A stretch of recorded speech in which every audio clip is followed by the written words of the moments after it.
Welcome to PYQ guide YouTube channel. Haryana civil service mains 2023 जो कि 30 और 31 मार्च 2024 को होना है को ध्यान में रखते हुए हरियाणा सिविल सर्विस मेंस के इंग्लिश के जितने भी प्रीवियस ईयर क्वेश्चंस हैं उनकी सीरीज है। इसमें सबसे पहला 2003 का पेपर इस कंप्लीट पूरी इस वीडियो में डिस्कशन होगा। वीडियो अंत तक देखें, ये बाकी के जितने भी कॉम्पिटिटिव एग्जाम्स हैं उनके लिए भी यूजफुल है। Question number 4, fill in the blanks with the suitable forms. Question अच्छे से पढ़िए। क्वेश्चन में दिया गया है suitable forms of the word chosen from the list given below. 5 number का क्वेश्चन है, एक एक नंबर के हैं। Exposed, complete, invoke, coagulant, normal. इसका मतलब ये है कि ये डायरेक्ट एग्जैक्ट यूज नहीं करने हैं, इनका कोई एक सुइटेबल फॉर्म यूज करना है जो इस क्वेश्चन में फिट बैठ जाए। इस क्वेश्चन को करने के लिए सबसे पहले पांचों क्वेश्चंस को अच्छे से पढ़ेंगे, फिर देखेंगे कौन सा हम अच्छे से जानते हैं, अपनी नॉलेज के हिसाब से उसको फिट बना सकते हैं। On account of the strict vigil of the army fill in the blanks has return to the right affected area. The child got pneumonia on as a result of filling the blanks to cold. She was prevented by emotions from her speech. The meeting started with an vitamin K is essential for the fill in the blanks of blood. हमें पता है vitamin के रक्त के थक्का जमने के लिए सहायक होती है। तो थक्का जमने के लिए जो वर्ड होता है कोगुलेट, ये वर्ड जो है ये यूज होगा, बट हमें इसका नाउन फॉर्म यूज करना पड़ेगा। एसेंशियल फॉर द कोगुलेशन, ये द एक आर्टिकल है, इससे बाद में एक नाउन लिखा जाएगा, तो नाउन होगा कोगुलेशन। मतलब vitamin K is essential for the coagulation of blood. अगला हम देखते हैं the meeting started with an. एक एन आर्टिकल आ रहा है, इसका मतलब यहाँ पे कोई एक ऐसा वर्ड लिखना है जो बॉवल से स्टार्ट होगा। बॉवल से स्टार्ट होने वाले ऑप्शंस में अब 4 ऑप्शन हमारे पास बचे हुए हैं, 2 ही हैं, एक तो इन्वोक है और एक एक्सपोज्ड है। इससे पहले मैंने एक पढ़ा था the child got pneumonia as a result of fill in the blanks to cold. इसका मतलब कोल्ड के एक्सपोजर में आके चिल्ड्रन को निमोनिया पकड़ लिया, चाइल्ड बच्चा है उसको निमोनिया पकड़ लिया। तो एक्सपोज्ड का जो नाउन यूज होगा वो होगा एक्सपोजर। तो यहाँ पे क्या आएगा, इन्वोक का एक नाउन आएगा, वो होगा invocation. She was prevented by emotion from her speech. और हमारे पास 2 ही ऑप्शन बचे हुए हैं, एक है कंप्लीट, एक है नॉर्मल। जब ऊपर वाले सेंटेंस का मीनिंग निकाला हमने, on account of strict vigil of the army fill in the blanks return to the right affected area. मतलब आर्मी के स्ट्रिक्ट विजिल के कारण राइट अफेक्टेड एरिया में वापस लौटी नॉर्मलेसी, मतलब शांति। तो नॉर्मल का जो वर्ड यूज होगा वो होगा normalcy. Normalcy has return to the right affected area on account of strict vigil of army. तो बचा हुआ एक वर्ड है कंप्लीट। हमें अब यहाँ ध्यान रखना है, प्रपोजिशन है, प्रपोजिशन के बाद वर्ब लिखनी है, तो वर्ब की आईएनजी फॉर्म आएगी, मतलब यहाँ आएगा कंप्लीटिंग। कुल मिला के पहले में आएगा नॉर्मलेसी, दूसरे में आएगा एक्सपोजर, सी में आएगा कंप्लीटिंग, फोर्थ में आएगा इन्वोकेशन और फिफ्थ में आएगा कोगुलेशन। नेक्स्ट क्वेश्चन देखते हैं, क्वेश्चन नंबर 5। क्वेश्चन नंबर 5 में है rewrite the following sentence as directed. 5 number का क्वेश्चन है, A B C D 5 part हैं। सबसे पहले हमें जो आएगा वो हम करेंगे। तो सबसे पहले हम ये उठाते हैं, पहला क्या है, you must endure what you can not cure, change the voice. हमने देखा मस्ट, अगर मस्ट बी लिखा होता, मॉडल के साथ वी प्लस वर्ब की थर्ड फॉर्म लिखी होती, तो वो पैसिव वॉइस होता। बस क्वेश्चन में क्या है, मस्ट लिखा है, वर्ब की फर्स्ट फॉर्म है, इसका मतलब क्या है, एक्टिव वॉइस, इसको पैसिव में बदलना है। तो इस वर्ब के लिए पूरा का पूरा क्या है, ऑब्जेक्ट। जब भी वॉइस चेंज करेंगे ऑब्जेक्ट सब्जेक्ट बनेगा, सब्जेक्ट ऑब्जेक्ट बनेगा। What you can not cure, इसको हम ऑब्जेक्ट को सब्जेक्ट बनाएंगे, बट हम देखेंगे कि इस पूरे ऑब्जेक्ट में भी खुद के सब्जेक्ट और ऑब्जेक्ट हैं। मतलब यू सब्जेक्ट और कैन नॉट और क्योर, तो इसको भी हम पैसिव फॉर्म में बना देंगे। तो लिखेंगे what can not be cured, must का क्या हो जाएगा, मस्ट बी, और वर्ब की थर्ड फॉर्म एंड्योर क्या होगा, endured. What can not be cured must be endured. Part B देखते हैं, notwithstanding his strength he could not move the stone. Convert the sentence into compound sentence. Compound sentence में convert करना है किसी दिए गए sentence को, तो हमें ये पता होना चाहिए कंपाउंड सेंटेंस जो भी होते हैं उनमें कोऑर्डिनेटिंग कंजंक्शंस यूज होते हैं। कौन से कंजंक्शंस? कोऑर्डिनेटिंग। कोऑर्डिनेटिंग कंजंक्शंस होते हैं फैन बॉयज, FANBOYS। एफ मतलब फोर, ए मतलब एंड, एन मतलब नॉर, बी मतलब बट, ओ मतलब और, वाई मतलब यट, और एस मतलब सो। क्वेश्चन में था notwithstanding his strength he could not move the stone. Compound sentence बनाना है, तो कंपाउंड सेंटेंस जब इसका बनाया जाएगा तो आएगा ही हैड स्ट्रेंथ। अगर यहाँ ये कैन नॉट होता तो हम यहाँ हैज लगाते, यहाँ कुड नॉट है तो पास्ट में हैड लगाएंगे। ही हैड स्ट्रेंथ मतलब उसके पास स्ट्रेंथ थी, यट फिर भी, यट मतलब फिर भी, ही कुड नॉट मूव, अब ही हट जाएगा, कुड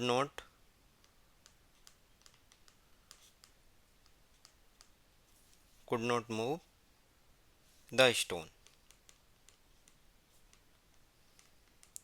यट कंजंक्शन से हमने दो सेंटेंस जोड़ दिए, he had strength yet could not move the stone.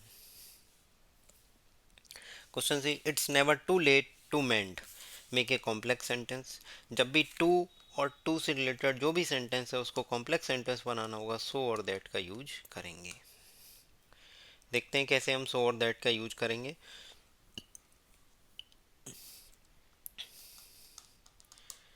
It is never too late की जगह लिखेंगे so late that one cannot mend. It is never too late to mend, it is never so late, so है तो that आएगा, और ये is लगा है इसीलिए कैन नॉट आएगा। अगर वॉज वर कुछ होता तो यहाँ कैन नॉट कुड नॉट आता, वन कैन नॉट मेंड। ये हो गया इसका complex sentence. A few people new the answer, use the right question tag. Question tag के लिए सेंटेंस का फॉर्म जानना जरूरी है कि सेंटेंस पॉजिटिव है नेगेटिव है। तो ए फ्यू जो है एक पॉजिटिव सेंटेंस को रिप्रेजेंट करता है, अगर यहाँ केवल फ्यू होता तो नेगेटिव होता। ए फ्यू पॉजिटिव है तो इसका क्वेश्चन टैग आएगा नेगेटिव। और हमें पता है a few people knew past indefinite tense है, पास्ट इंडेफिनिट टेंस में हेल्पिंग वर्ब होती है डिड।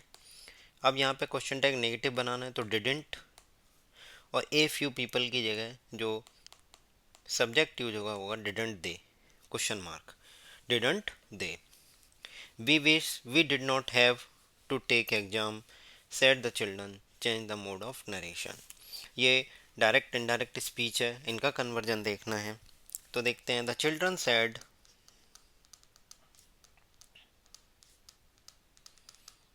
हम देखेंगे आगे एक असर्टिव सेंटेंस लिखा है तो हम यूज करेंगे दैट। क्वेश्चन अगर क्वेश्चन वर्ड होता या फिर कोई इंटरोगेटिव सेंटेंस होता तो वेदर या क्वेश्चन वर्ड का यूज करते, यहाँ पे लगेगा दैट। अब हमें पता है बी, नरेशन में जो सब्जेक्ट है ऑब्जेक्ट है no change, first second third, ये ध्यान रखना है। अगर फर्स्ट पर्सन है, वी क्या है first person, first person subject के अकॉर्डिंग चेंज होगा, second person object, third person no change. तो वी क्या है फर्स्ट पर्सन है, फर्स्ट पर्सन क्या होते हैं आई और वी, फर्स्ट पर्सन सब्जेक्ट के अकॉर्डिंग चेंज होगा। द चिल्ड्रन सैड में सब्जेक्ट क्या है चिल्ड्रन, तो इसके अकॉर्डिंग जो आएगा वो आएगा they. We wish present indefinite past indefinite में चेंज हो जाएगा तो विश्ड। फिर वी फर्स्ट पर्सन है सब्जेक्ट के अकॉर्डिंग चेंज होगा, सब्जेक्ट क्या द चिल्ड्रन के क्या यूज होगा they. Did not have, did not, अब हमें पता है कि क्या पास्ट इंडेफिनिट, पास्ट इंडेफिनिट अगर टेंस चेंज करना हो तो क्या होगा पास्ट परफेक्ट में, तो क्या होगा they had not had, had के साथ वर्ब की थर्ड फॉर्म आती है, वर्ब क्या है हैव की थर्ड फॉर्म क्या होगी had, to take exam, exams. Question number 6 देखते हैं, suggest one word substitution for the following, speech delivered without preparation. एक ऐसी स्पीच जो बिना प्रिपरेशन के दी जा रही है, उसके लिए जो वर्ड होता है वो होता है इम्प्रॉम्प्टू, इम्प्रॉम्प्टू या एक्सटम्पोर, बिना तैयारी के कोई भी स्पीच देना। A person who is beyond correction, कोई भी पर्सन या थिंग जो बियॉन्ड करेक्शन है तो उसे बोला जाए incorrigible, INCORRIGIBLE। C, stealing from another person's writing, दूसरे के राइटिंग से चुराना किसी चीज़ को तो उसको बोलते हैं प्लेगियरिज्म, PLAGIARISM। स्पेलिंग का विशेष ध्यान रखना, नंबर कट जाएंगे आपके। बीइंग एवरीवेयर, जो सब जगह प्रेजेंट है उसका नाम है omnipresent, OMNI, omnipresent. E option, the act of speaking disrespectfully about the sacred thing, पवित्र चीज़ों के बारे में डिसरेस्पेक्टफुली बोलना या कहना उसे बोलते हैं सैक्रिलीजियस, SACRILEGIOUS।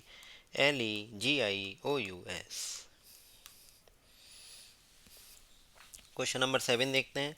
Use the following phrases in your own sentences bringing out the meaning, खुद के सेंटेंस प्रिपेयर करने हैं। 5 नंबर का है, 5 इडियम्स फ्रेज और हैं, उनको देखते हैं। The pie in the sky, pie in the sky का मतलब होता है फॉल्स होप। जैसे मैंने बोला their plans to travel the world, उनके जो वर्ल्ड को ट्रेवल करने के प्लान्स हैं are just pie in the sky. Their plans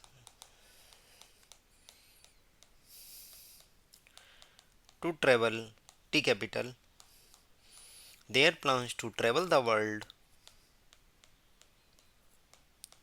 are just pie in the sky. Pie in the sky का मतलब होता है false hope. The nitty gritty का मतलब होता है किसी भी चीज के important aspect, important aspect of a subject of a something. Let's stop beating the bush and get down to the nitty gritty of the starting the new business, मतलब एक न्यू बिजनेस की स्टार्ट करने के लिए जो भी important aspect है उन पर आओ। Let's stop beating the Bush, इधर उधर घुमाने बंद करो और सीधे पॉइंट की बात करो। तो हम इसके लिए यूज कर सकते हैं ये वाला सेंटेंस, आपके ऊपर है आप जैसा बनाना चाहें, मीनिंग कन्वे होना चाहिए। Let's stop beating the Bush, beating the Bush खुद एक फ्रेज है। बीटिंग द बुश मतलब इधर उधर की बात करना, मतलब घुमा फिराना, मुद्दे की बात ना करना। एंड गेट डाउन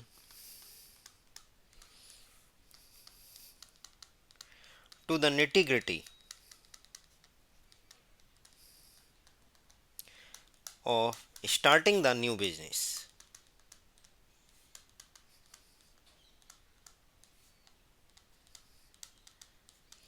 नए बिजनेस को स्टार्ट करने के लिए जो भी इंपॉर्टेंट एस्पेक्ट हैं उनको डिस्कस करो। Let's stop beating the Bush, इधर उधर की बातें करना बंद करो।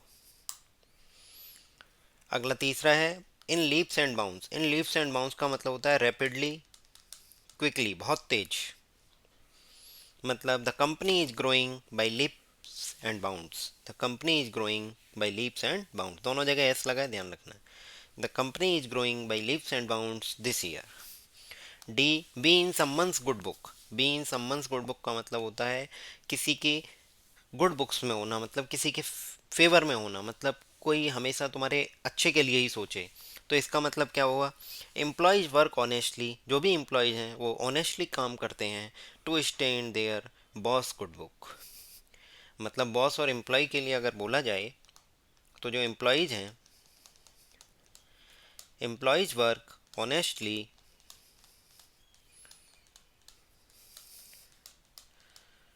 To stay in their boss good books.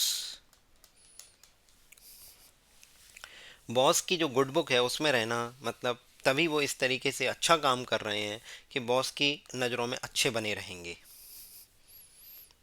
अगला down in the mouth. Down in the mouth का मतलब होता है अनहैप्पी, मतलब she was not down in the mouth with the decision of her family. She was not down in the mouth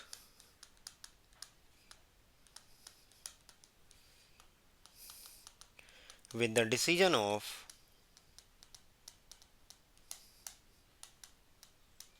her family। मतलब अपनी family के decision से वह डाउन इन द माउथ नहीं थी, मतलब अनहैप्पी नहीं थी, मतलब हैप्पी थी। अब क्वेश्चन नंबर 8 देखते हैं। Correct the following sentence if any. अगर चेंजेस की रिक्वायरमेंट है तो करेंगे, नहीं तो नहीं करेंगे। 10 नंबर का क्वेश्चन है और 10 ही ऑप्शन है। वो है bread and butter are what we usually have for breakfast. अगर ब्रेड और बटर किसी शॉप में सेल हो रहे होते तो ये दो अलग अलग आर्टिकल होते और इनके लिए एंड लगाने पे आ रहा था, मतलब प्लूरल आता, दो अलग अलग चीज़ें काउंट होती। बट जब ब्रेकफास्ट की बात कर रहे हैं तो ब्रेड और बटर कॉम्प्लीमेंट्री हैं, साथ में खाए जाते हैं, तो एक ही यूनिट का काम करेंगे। तो bread and butter is what we usually have for breakfast. Tense change नहीं करेंगे, प्रेजेंट पास्ट नहीं करेंगे, प्रेजेंट में है तो प्रेजेंट में ही चेक करेंगे, पास्ट है तो पास्ट में ही। तो और की जगह क्या हो जाएगा, इज।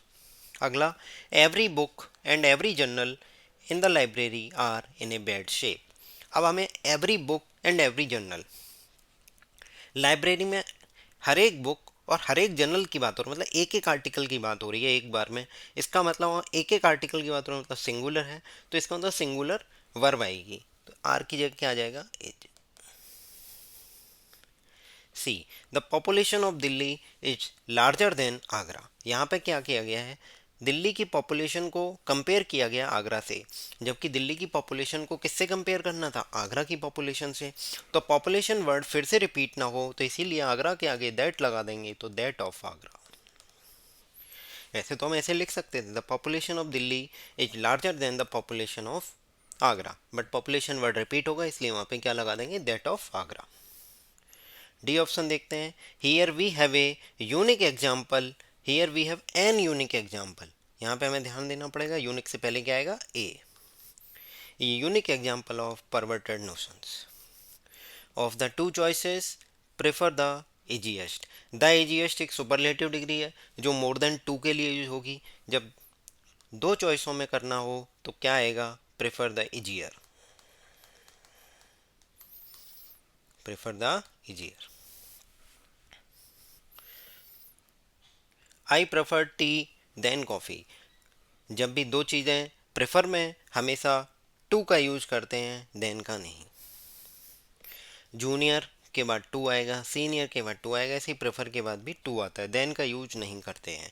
देन का यूज़ कंपैरेटिव डिग्री में करेंगे जब दो चीज़ें हों, बट उसमें भी अगर प्रेफर वर्ड करने के लिए आ जाए कि प्रेफरेंस देनी हो तो वहाँ पे टू का यूज किया जाएगा। I am writing for you since the morning, यहाँ पे एक टाइम मेंशन कर दिया है। अगर ये टाइम मेंशन नहीं करता तो I am waiting for you sentence सही होता। अगर टाइम मेंशन कर दिया मतलब दिस मॉर्निंग से, मतलब एक स्पेसिफिक टाइम है तो सिंस आ गया। मतलब कोई काम पास से चल रहा था, यहाँ से मॉर्निंग से स्टार्ट हुआ और अभी भी चल रहा है, और कब तक चलेगा पता नहीं, ऑन गोइंग है। इसका मतलब हमें वहाँ पे क्या यूज करना पड़ेगा, perfect continuous tense, perfect continuous tense. अगर वो टाइम नहीं देता तो कंटिन्यूस टेंस होता, बट उसने टाइम दे दिया, इसका मतलब कोई काम इतने पीरियड में कंप्लीट हो गया और आगे भी पता नहीं कब तक चलेगा, तो इसलिए हम करेंगे परफेक्ट कंटिन्यूस टेंस। यहाँ वो कंप्लीट हो गया मतलब परफेक्ट, और आगे कब तक चलेगा पता नहीं, तो वो कंटिन्यूस, मतलब परफेक्ट कंटिन्यूस टेंस यूज करेंगे। तो परफेक्ट कंटिन्यूस टेंस किसका यूज करेंगे, क्योंकि एम है मतलब प्रेजेंट है, तो प्रेजेंट परफेक्ट कंटिन्यूस, इसका मतलब क्या होगा, I have been waiting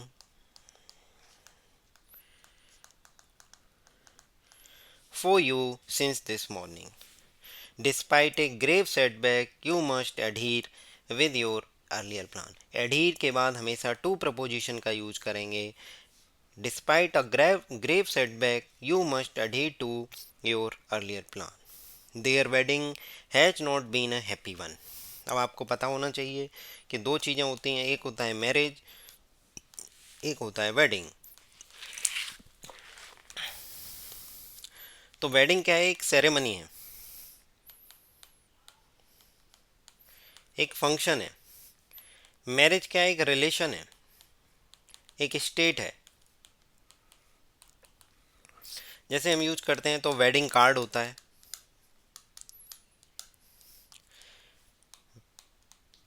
wedding planner होता है, और मैरिज एक सर्टिफिकेट होगा, मैरिज सर्टिफिकेट, वेडिंग सर्टिफिकेट नहीं होगा, मैरिज का फंक्शन नहीं होगा,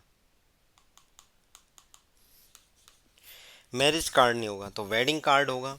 तो वेडिंग क्या एक सेरेमनी है, फंक्शन है, और मैरिज एक रिलेशन है, एक स्टेट है। तो क्वेश्चन में हमसे पूछा गया था their wedding has not been a happy one, तो यहाँ क्या आएगा मैरिज, क्योंकि एक फंक्शन हैप्पी वन नहीं है, उनकी जो रिलेशन है, उनका एक स्टेट है, वो एक हैप्पी वन नहीं है। Their marriage has not been a happy one. अगले देखते हैं all the queries should be address to the concern officer. इसमें है नो एरर, उसने बोला है correct the sentence following sentence if any, अगर उसमें कुछ करेक्शन की रिक्वायरमेंट हो। तो इस तरीके से ये 2003 एच मीन्स का पेपर हमने कंप्लीट किया। कोई डाउट हो तो कमेंट सेक्शन में आप पूछ सकते हैं। नेक्स्ट हमारा पेपर एच मीन्स 2004 का होगा, जिसमें इंग्लिश के पेपर में जितने भी ग्रामर वोकैब्स रिलेटेड क्वेश्चंस हैं आपके एग्ज़ाम को क्लियर करने में हेल्प करेंगे। अगले पेपर में, अगले वीडियो में हम 2004 का पेपर देखेंगे।